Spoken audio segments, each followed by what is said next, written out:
Retour sur réfléchir, décrypter, analyser l'actualité vue par les experts. Il y a un an, la crise révélait le rôle absolument incontournable des travailleurs essentiels au bon fonctionnement de la société. Soignants, métiers du soin, travailleurs sociaux, agents d'entretien, chauffeurs, des emplois pourtant au plus bas de l'échelle des salaires. Bonjour Dominique Méda. Bonjour Thibaut Gurade. Vous êtes philosophe et sociologue, directrice de l'IRISO à l'Université Paris-Dauphine. En mai dernier, vous alertiez dans un article du Monde sur la surmortalité dont étaient victimes ces travailleurs essentiels. Article à retrouver d'ailleurs dans le livre blanc de l'Université Paris-Dauphine intitulé Covid-19, regard croisé sur la crise. Alors, avant de savoir si la situation a évolué, quelle était l'ampleur de cette surmortalité par rapport à d'autres catégories de travailleurs? Vous aviez notamment l'exemple britannique que vous citiez. Oui, il y a eu dès le mois de mai 2020 une série de statistiques sorties par l'Office national statistique britannique, très intéressante parce qu'elles permettaient de regarder la mortalité par profession.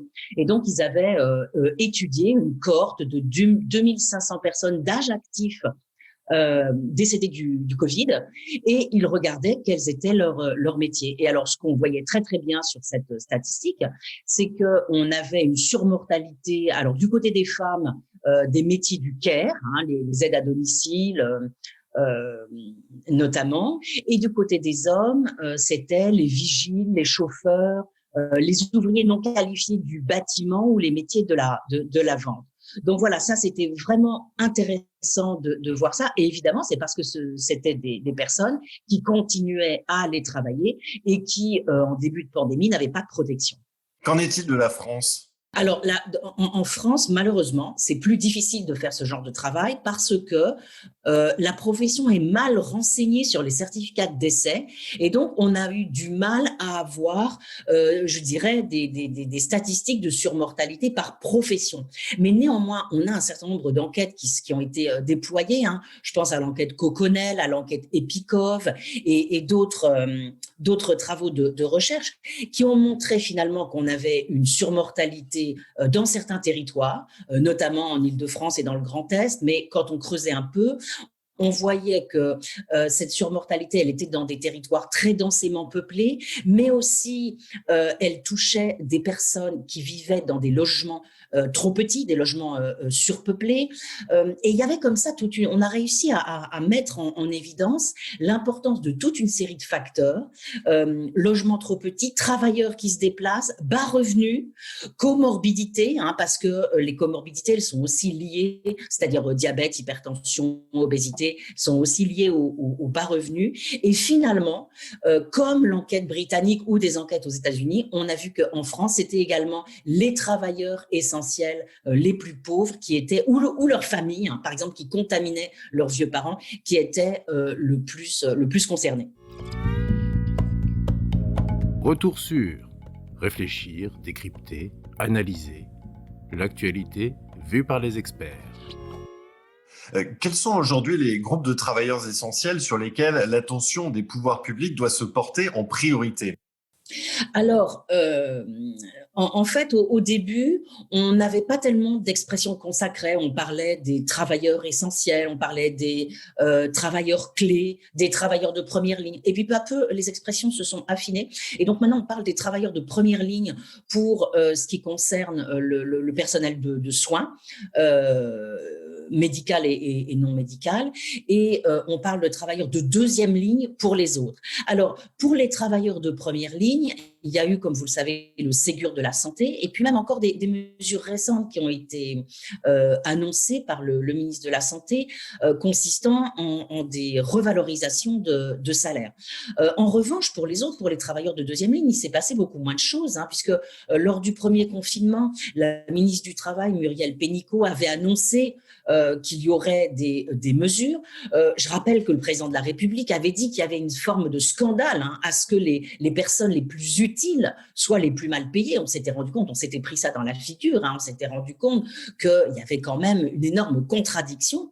Mais bon, depuis, il s'est passé peu de choses. Il y a une mission qui a été confiée à deux experts, Christine Herel et Sophie Moreau-Folenfant, pour documenter la question, et elles ont rendu une première ébauche de rapport en juillet, très très intéressante d'ailleurs, qui confirme un peu ce qu'on savait déjà, mais qui le documente bien, c'est-à-dire qu'il y a près de 5 millions de personnes, elle parle de 17 métiers, qui présentent à la fois des mauvaises conditions de travail, des très faibles salaires, une précarité des contrats et des salaires qui sont en plus mangés par le temps partiel. Par exemple, les aides à domicile, 8 000 € net par an. Donc, vous voyez, ça fait des salaires nets par mois autour de 700 €. Voilà.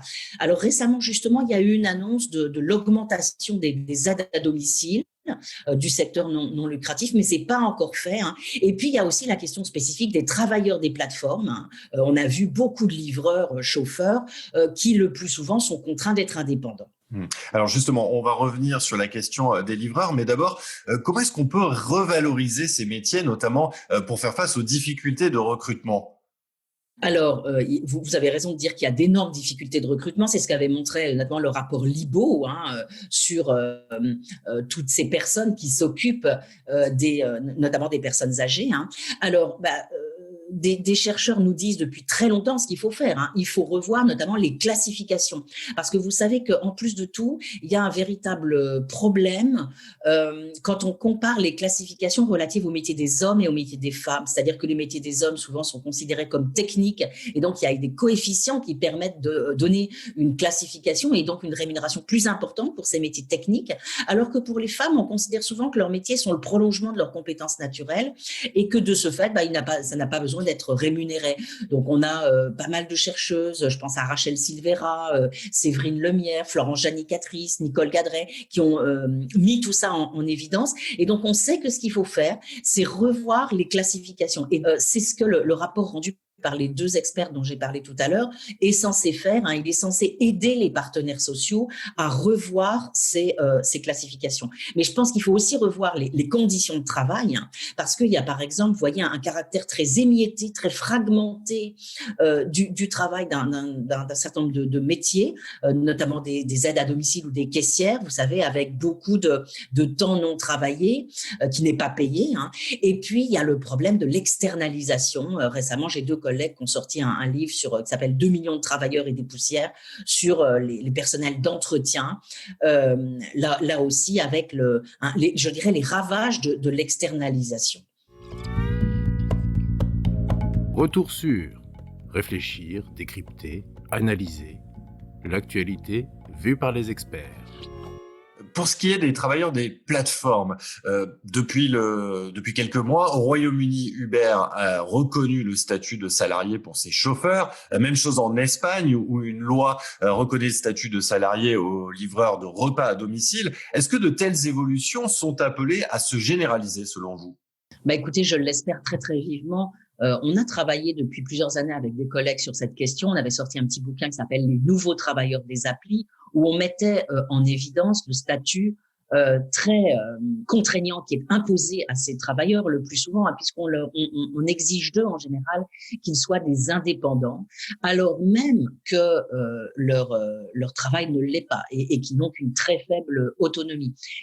Récemment, en mars 2020, la Cour de cassation a même jugé que le statut d'indépendant donné à ces personnes était fictif. C'est-à-dire que, de fait, lorsqu'ils demandent une requalification et lorsqu'ils viennent devant les juridictions, la plus haute juridiction a reconnu que c'était bien des salariés, qu'ils étaient normalement, qui devraient être subordonnés et qu'ils devraient être employés par ces plateformes. Alors, en Italie et en Espagne et au Royaume-Uni, les juridictions ont exigé qu'ils soient requalifiés. En Espagne, c'est une présomption de salariat qui a été exigée. Le problème, c'est qu'en France, notre gouvernement semble assez peu favorable à ces évolutions. Ça fait pas mal de temps qu'il cherche à protéger, au contraire, le statut d'indépendant parce que le prétexte, c'est que c'est bon pour l'emploi, ce que moi je ne pense pas du tout. Donc voilà, c'est problématique. Il y a eu un rapport récemment, le rapport Frouin, qui reconnaissaient qu'il faudrait que ces personnes soient salariées, mais qui proposaient une solution qui n'en était pas vraiment une. Et puis, je rappelle qu'il y a 2 propositions de loi au Sénat, l'une qui a été déjà rejetée, qui proposait justement d'intégrer ces personnes dans le Code du travail. Et puis, il y a une autre qui va venir au mois de mai, qui propose également une présomption de salariat. Donc, on sait comment on pourrait faire, il faut juste que le gouvernement et la majorité parlementaire l'acceptent. Dernière question, Dominique Méda. En mai 2020, vous aviez publié sur The Conversation France un article dans notre série Penser l'après qui s'intitulait « Seule la reconversion écologique pourra éviter la déshumanisation du travail ». Est-ce que sur ce point-là, vous avez eu le sentiment qu'il y a eu des évolutions depuis ? Ben non, je trouve pas. Du moins, je trouve que les mesures qui ont été prises ne sont absolument pas à la hauteur des défis. Par exemple, il y a la loi climat qui est en discussion. Vous savez que de nombreuses organisations, associations ont mis en évidence l'insuffisance de cette loi climat. Dans l'article que vous citez, je proposais comme beaucoup d'autres, qu'il y ait un grand plan de relance vert, donc un investissement massif dans la transition écologique qui nous aurait permis de créer beaucoup d'emplois et qui, d'une certaine manière, aurait résolu la sorte de contradiction dans laquelle on est, puisque à la fois il faut relancer l'emploi, mais qu'il faut éviter que cette relance soit brune en quelque sorte et fasse repartir la consommation d'énergie fossile. Donc, je pense qu'on aurait eu les moyens, comme les États-Unis sont en train de le faire, de faire un grand plan de relance sur les infrastructures, sur la rénovation thermique des bâtiments, et que ça nous aurait permis de concilier à la fois la sortie de crise économique et avancer vers une société de bas carbone. Et malheureusement, je trouve que pour l'instant, l'effort n'est absolument pas à la hauteur de ce qui est nécessaire. Le plan de relance et son volet environnemental est insuffisant. Oui, tout à fait. Tout à fait. Par exemple, vous voyez, en fait, on a beaucoup d'études qui nous ont montré que plus vous mettiez d'investissement dans la transition écologique, rénovation énergétique des bâtiments, infrastructures, agroécologie, verdissement des processus industriels, plus vous pouviez créer d'emplois. Donc, c'est vraiment quelque chose de très, très, très intéressant. Et pour l'instant, en effet, cette loi climat, elle n'est pas, et le plan de relance que nous avons mis en place, difficilement, ça n'est pas à la hauteur de ce qu'on pourrait espérer. Et on a pas mal d'experts qui nous disent que, étant donné que ce que Biden est en train de faire aux États-Unis, l'Europe est en train d'être complètement dépassée, et donc c'est bien plutôt vers ce grand plan massif d'investissement qu'il faudrait aller aujourd'hui. Eh bien, merci beaucoup Dominique Méda pour cet éclairage sur le sort des travailleurs essentiels. Merci d'être venu tirer ce bilan après 1 an de crise. Merci. Merci à vous. Retrouvez tous nos podcasts sur theconversation.fr. N'hésitez pas à les commenter et à les partager. Merci de votre écoute.